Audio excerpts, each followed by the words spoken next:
Hey guys, it's Gary. I'm back again. I'm not giving you a day off. Not yet, anyway.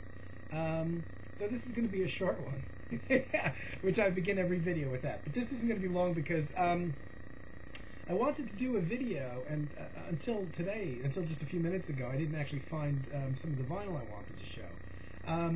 I have a lot of vinyl, but the vinyl that I have, for the most part, is from the vinyl age. In other words, before CDs. So most of the vinyl that I have is from the 70s and early 80s, but largely from the 70s.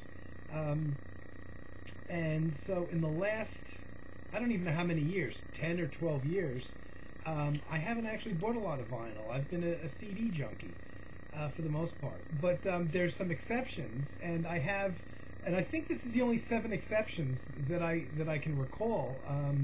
I might turn something else up, but not much. This is pretty much it. So today's video, which will be short, is basically here's the vinyl that I bought in the last. This could be more than 12 years worth. 7 discs, and I'm going to show them to you and explain why I bought them. Okay, let me take this out of here. The first one is Tom Vandergeld and Children at Play, an album called Patience, which looks like I paid $5.99 for. I think I got this off eBay. This could have even been like the last thing that I bought. Oh no, it's not the last thing. It could be close to it. This is an ECM recording by the vibraphone player Tom Vandergeld, recorded May 1977. Nice little quartet with Roger Janata, who I guess was a musical accomplice of his, because the only other Tom Vandergeld thing that I have more than one actually, but the also excellent Path album that he recorded in a trio on ECM, which I have on vinyl also, but I bought that in the vinyl age, also has Roger Janata on soprano, baritone, saxophones, flutes, oboe, bass, clarinet. Roger Janata, I mean, I've only had him on maybe 3 discs. Beautiful sound. Kind of like a Paul McCandless, if you're familiar with Oregon and all the reed instruments that Paul McCandless plays. This guy's like that. He plays saxophones, flutes, oboe, bass, clarinet. Very much in that mode, in that Paul McCandless mode. Pretty haunting stuff. Guy named Kent Carter on bass and Billy Elgart on drums and percussion. So it's a quartet, nice jazz quartet. Got it for $5.99. The reason I bought it was because, once again, ECM, I can't get it back in the envelope now. ECM has not seen fit to re-release that on CD, so I bought it, and have since copied it to my computer. Here's another one. I'm a bit of a Jack DeJohnette fanatic. I'm only counting this once, so I bought 2 copies. Jack DeJohnette's Directions, you can see it's a cutout. I can't get this thing together with the fingers and the hands and the direction. New Rags is the name of the album. I have 2 copies of this. I never even opened this one. The first one I bought was okay, I guess. The funny thing is even with sealed vinyl, it's kind of weird. I like that picture, by the way. Even with sealed vinyl, it's a little odd because sometimes the vinyl sits there, and whatever little dust particles that might have gotten in, even from the factory, originally start, kind of fuse in with the vinyl itself, and you can play a brand new record and still have some clicks and pops on there. Why did I buy this one? There's another ECM record, 4-piece on this one. I think this is from '77 also. It's weird how I have these consistencies with these recordings.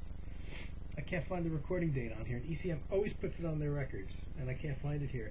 The copyright date, the date it was released was '77, so it may have been recorded '76 or '77, just like the first one I showed.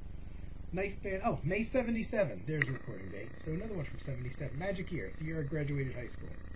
And also, it seems like I have an incredible amount of albums that I discovered much later, or at least several years later onward, from '77 that have become favorites of mine. This is a Jack DeJohnette's Directions band, as a 4-piece with Jack playing drums and piano, John Abercrombie on electric guitar, electric mandolin, Alex Foster on saxophones. He's one of those guys, I don't know whatever happened to him. Never heard from him again. And Mike Richmond on bass and electric bass. And Mike Richmond's another guy that, in the 80s, I have some almost like jazzy world music CDs that he did. I want to say late 80s, possibly early 90s. But I never heard from him again, and he lived I want to say in the early 80s, and this somewhere locally in New Jersey here, my friend actually took bass lessons from Mike Richmond. But I have not seen him pop up probably since the late 80s, early 90s. Again, didn't come out on CD, so I bought this and digitized it in my computer. Here's another one. I'm not sure when I bought this, but I'm pretty sure the cover's bent. And I've shown this before. I think I've shown all these before. I bought this in the CD age, and the reason I bought this was because this is a double disc solo percussion music. This is over 90 minutes, so it wouldn't fit onto a single CD, and I think probably cost prohibitive for this type of album to be released on a kind of expensive double CD. Alex Klein, not alone, which he is alone because it's just solo percussion music for 2 discs. I seem to recall it's between 90 and 100 minutes long, 2 discs. Nice setup. He set up and he basically recorded live over the course of a few days. Opens up, some writing in. That's what I love about old gatefolds. Sometimes the gatefolds just have photographs, which is nice, but I like the write-up stuff, which is why I like the. Anybody out there is old enough to remember the Twofers. Back in the, especially in the 70s, especially with the jazz artists. Whose records, like a Miles Davis, which I'm going to show. Somebody like Miles Davis, Wes Montgomery, or anybody that had records enough that had recorded, especially in the 50s and onwards. If their records are popular enough to stay in print over the years, generally what they would do is not just keep on reprinting the original cover, but they would either change the cover and update it, upgrade it, any number of tricks that they did sometimes to make it look like a new album by that artist instead of an old repackaged ones. But one of my favorite things that they used to do was the Twofers. Now, by the time I got into, and here's a Miles Davis Twofer. Here's an example of what they would do. I have others. This is a particularly nice cover. But this came out in the 70s. Forget date on here. I can't find the date that they issued this. Though I have about 6 or 7 other sets of Miles Davis Twofers, all from this period. My guess is the mid to late 70s. Most of them don't have pretty pictures like this. This is a particularly lovely one. But what they did with the Twofers is they would reissue these sessions that were either on 10-inch LPs or just regular LPs that had come out but had been around for so many years, especially in the Prestige case, because this is all stuff from the 50s, where instead of just reissuing those albums repeatedly over and over with the original covers, they would do Twofers and put 2 full albums together in a gatefold and have pictures and a history. And the nice thing about that is that, writing from a perspective of 20 plus years, you would find out how important this music was in the whole overall discography of Davis. Now, especially in the 70s, Prestige did a lot of these on Davis because he had retired for about 5 or 6 years. Miles stopped playing in about 75 or so. And there was this huge kind of gap because he had been recording and releasing a lot of music up until that point. So until he started going again in around 80, 81, the market was flooded with Miles Davis release. A lot of them repackagings, as this one is, but a lot of them were things that he had left off albums, recorded in the studio, alternate versions, that kind of thing.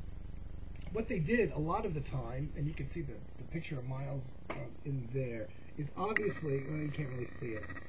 This is that picture, actually done in color, is actually on the cover of one of the reissues of the Prestige material. It's very obvious by what he's wearing that was a then current picture of him in his mid-70s period. He's his wild glasses, almost like Elton John, his big oversized glasses, and this really hip clothing. And that picture I just showed was actually put on the cover of one of these reissues, and it kind of gave the impression that, oh, here's a new Miles album, late 70s period. When in fact, if you flip it over and you look to see who plays on it, it's Red Garland, it's John Coltrane, it's all these people from the 50s that Miles played with, and it was pretty evident then that these are reissues. But a lot of these got marketed and sold kind of, oh, a new Miles Davis album, and if you didn't pick it up, you wouldn't know. So anyway, that's how I first heard this music, his music in Prestige, that he recorded for Prestige in the 50s. but I never saw the original album covers except for in maybe photographs. Years later, of course, I bought these all on CD, and I probably have at least 6 of these Miles Davis Twofers. I love them. I think in this particular one, it contains 3 full, not necessarily 3 full albums. Some of these were 10-inch albums. Yeah, like 10-inch albums, 12-inch albums. So this actually has 3 different things that were released separately that they combined onto 2 vinyl discs, which was standard for how Prestige used to package. It was always them repackaging full albums at least, which is better than cherry picking one tune from this album and one from that album. The reason I'm bringing this up and showing these Twofers, if any of you guys remember these, is which I bought during the CD era. I repurchased all that stuff like everyone does, and I had little cause, I thought, to buy it again. But then the OJC Original Jazz Classic series came along, and I think anybody that's into jazz would be familiar with that. And a lot of these are still in print. Just before the CD era, I mean maybe 2 years before the CD era, the OJCs really took off. And what they did is, instead of giving you those tunes on Twofers that were very reasonably priced, the Twofers usually sold for about $1 more, $1 or $2 more than a standard single disc. So it was really a great way to get 2 albums worth of music for barely the price over one, especially with an artist that was prolific like a Miles Davis. And then, of course, as the years went on and CDs came around, I bought this stuff all on CD, like I said. But a couple years before, the Original Jazz Classics got this really great idea. Let's repackage the original albums, no extra tracks, no Twofers or anything. We'll just reissue the full original albums with the original cover, the original artwork, the original liner notes. And it took off because I remember reading an article that at the time, one of the hottest new bands around were the Go-Go's. So what was that, like 1981 maybe? And somebody said, jazz doesn't sell a whole lot, but when these Original Jazz Classics came around, these records were selling like the latest Go-Go's album. Go-Go's were huge back then. And so everybody, I think there was a lot of people out there like me that ended up wanting to repurchase these, just at least, not all of them, maybe cherry picking certain ones, because the artwork was so fantastic. And that's what I did. This is definitely my most recent vinyl purchase, because I did this about 3 years ago. Why did I buy it? Look at that cover. This is an early Miles Davis Prestige era album with his classic quintet: John Coltrane, Red Garland on piano, Paul Chambers on bass, and Philly Joe Jones on drums. And I tell you, if there was a way that I never even opened it, there's no reason to. I have it on vinyl on another edition. I have it on CD. If I could get the miles off of that picture, nothing gets miles. But if I could take that off of the picture, man, I'd hang this in my living room or my bedroom. That is such a fantastic shot. I'm sure it's just a black and white shot. Perfect example is the album I bought just because of the cover. The music's fantastic, by the way. But and I don't know if you're gonna be able to see this. Look at that font. You can tell this is just a total reproduction of the album, how it came out in 1956, I think it was. 55, 56. The font on there, it's not, maybe it's not quite so evident on camera, because I'm not really seeing it on camera. It obviously does not look like something from our era. And they just reproduced everything as it was. So you don't get the historical perspective of how important this album may have been in his discography, or the time period, or a career overview, or anything. But this is great. I bought a crap load of these. A lot of them that I bought, I didn't have the music, it was true. And the thing that spurred me on was the original album covers, because there were some like some of the Eric Dolphy album covers were really pretty. I think it's called Out There. I have it, and I'll show it maybe in another video. Just fantastic. I bought it for the album cover, and I'm not even sure whether I had the music or not on a prior Twofer thing. But the OJC stuff was just great. I would do a whole video on them, but it's really gonna take a while for me to really locate all that stuff. I'm not even sure how much I have. But this is probably the last vinyl thing I bought. I bought it just for the cover. Absolutely beautiful. Like I said, I would love to get that miles off of there, that word miles, those letters, and have that picture. That is just one of the best ever album covers. The one album I bought prior to that, or maybe even right around the same time, Fred Simon, Liz Stefani, Time and the River. A Time in the River is an album that never came out on CD. I have 2 other Fred Simon albums that have never come out on CD. And at least this one, if not both of the others, which is 3 albums total, I emailed Fred Simon. And very nice guy, lives in the Chicago area, plays out a lot, does some solo piano shows. I believe he's a teacher in a music school. It's too bad he's not making a living off his music, because he's certainly talented enough. Yeah, this is 85, just before the CD era. When I asked him about some of these other albums I have by him as well, but I bought them in the LP era. You know, they weren't recent acquires. Like this one is fairly recent acquisition. Actually, I did buy this after the Miles. I bought this fairly recently, within the last couple of years. It was sealed, actually, but I think for once I took off the shrink wrap. I think it was all messed up. Great album. Haven't copied it to my computer yet. The reason I bought it is because I emailed Fred, because I'm like, is this ever going to come out? The one track, the title track, Time in the River, actually came out as a bonus track on the CD that he recorded for Windham Hill in the late 80s, which I have. And apparently it's the exact same version that was on this album, so for some reason, I don't know how or why, they took that one track off and they stuck it on his newer album, which came about 3 years later, as a bonus track on his Windham Hill album. And it's kind of out of place there because the musical lineup was completely different. The Windham Hill album had drummers on it and bass players in the standard lineup. This one is more of a ECM-ish, chamber-ish recording because it's got a harp player. Liz Safani's a harp player. Fred Simon playing synthesizers and piano. Bonnie Herman on voice. This is the only other album that I have Bonnie Herman on vocals apart from Eberhard Weber's Fluid Russell, one of my all-time favorite albums.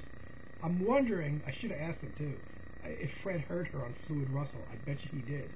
And she, perhaps lives in his area or something like that and heard her voice on there and said, wow, I got to get this. Because he uses the voice in the same way. It's a wordless vocal kind of thing where the voice is like an instrument. And someone named Sarah Allen playing tambourine and finger cymbals. So very, very light percussion. Very light percussion. No bass at all.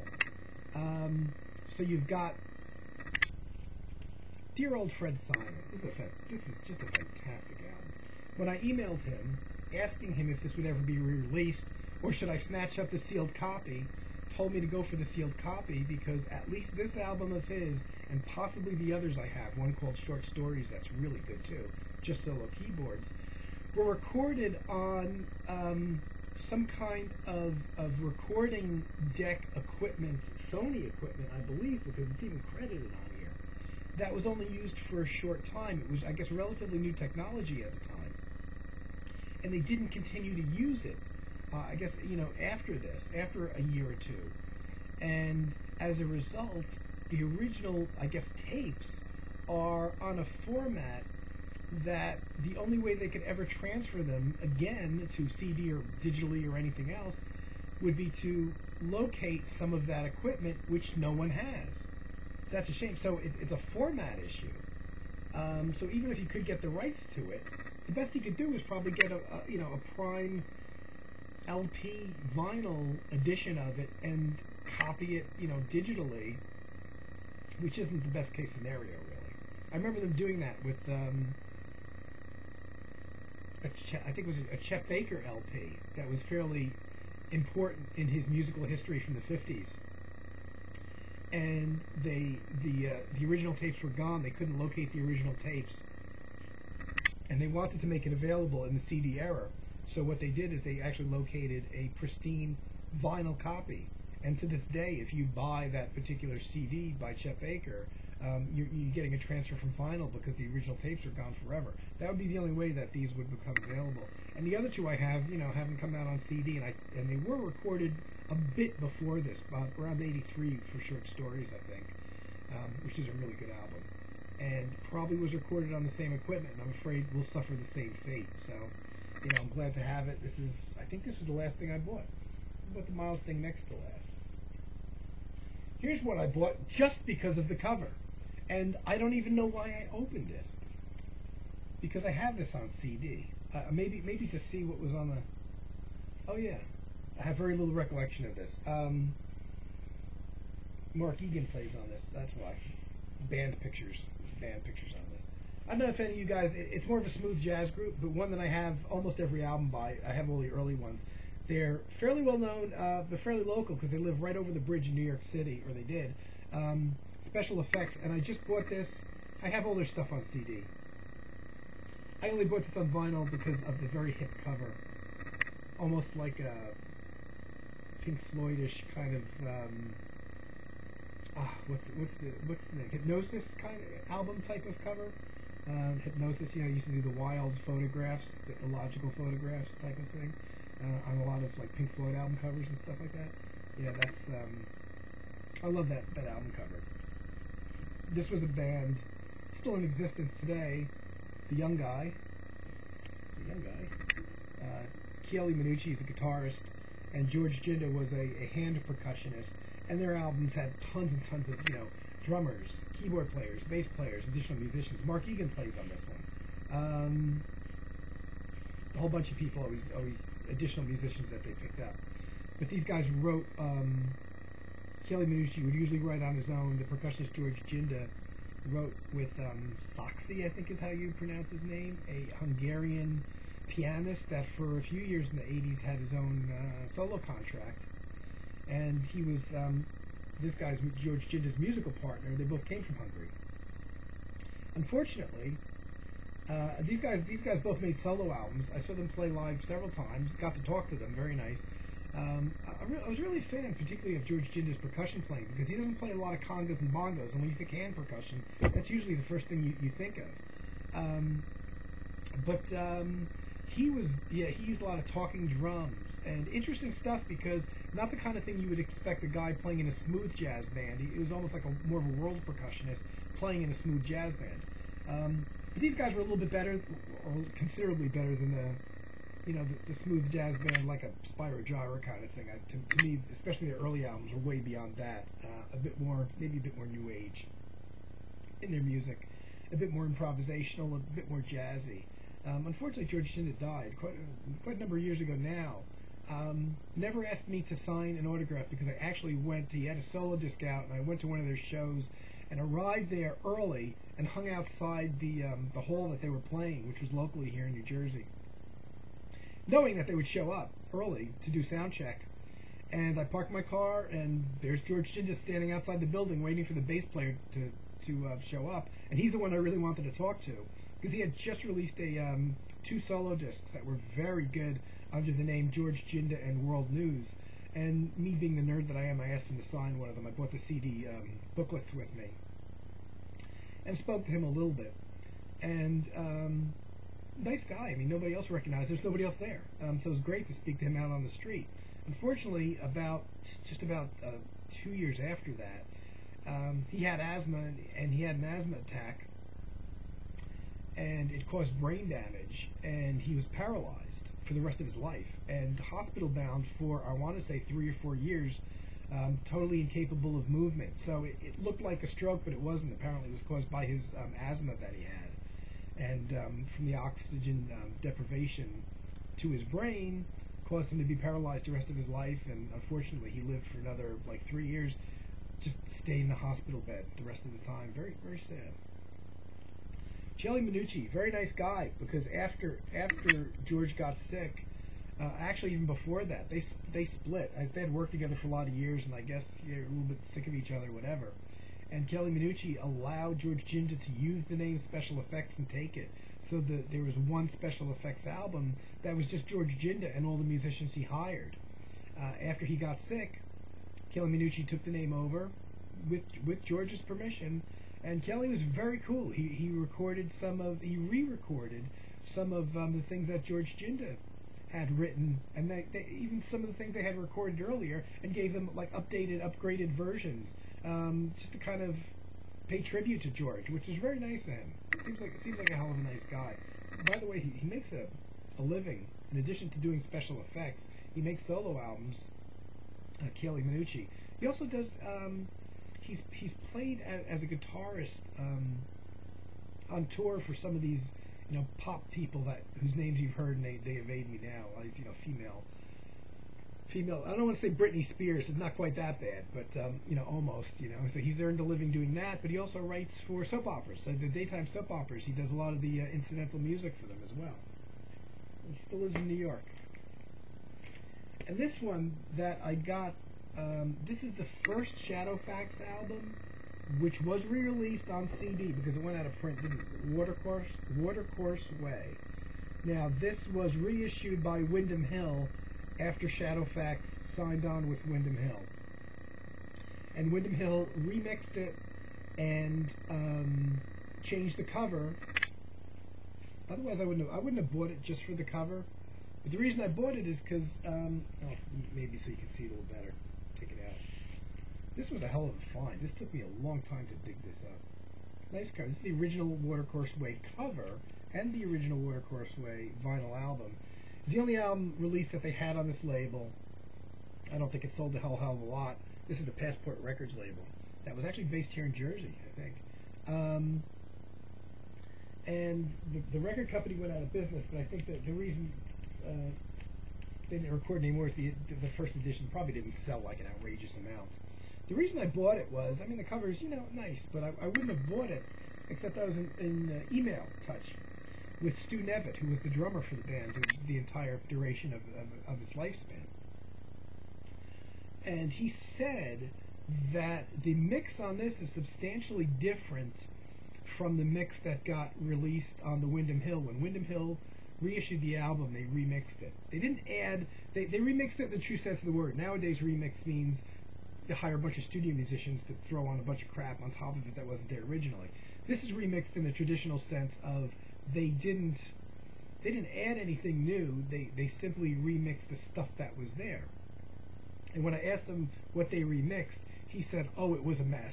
He said the percussive stuff was just too much. He said it was the first time that they had been in a real professional recording studio, apparently, at least as a group. And when they saw it, when they went in and they saw what they were capable of doing, they went nuts. So they did drum overdubs and this overdub and that overdub. And he said it ended up sounding like just a mangled mess. And after he said that, or I probably asked him about it, I found a copy online and I ordered it. And I couldn't play it fast enough, and he was right. There's, I think, like a lot of drum overdubs and stuff like that, and it's really kind of messy sounding. And you could tell, like, they were just like, "Oh my God, we can do this, let's do it," and that's what every musician does, I think, when they first hit the studio, and they realize the capabilities of the recording studio. And what they did when they remixed it is they actually took stuff out. So the remix is a lot cleaner, a lot clearer, and I have listened back to back, especially when I first got this. I listened back to back to the two versions, and I mean, it's not even the remix version isn't perfect because this wasn't 1975 or 6 technology we're talking about, but 76 it came out.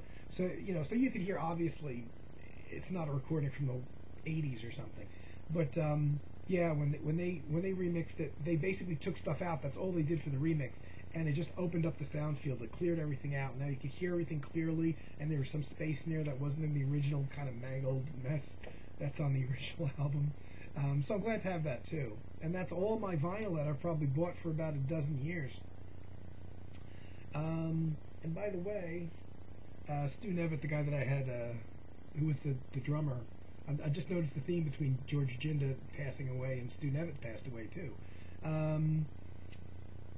I was in email contact with Stu for a two or 3 years or so. Very nice guy. He used to go back and forth a lot, talking about music and what his future plans were after the band broke up when the leader Chuck Greenberg died of a heart attack.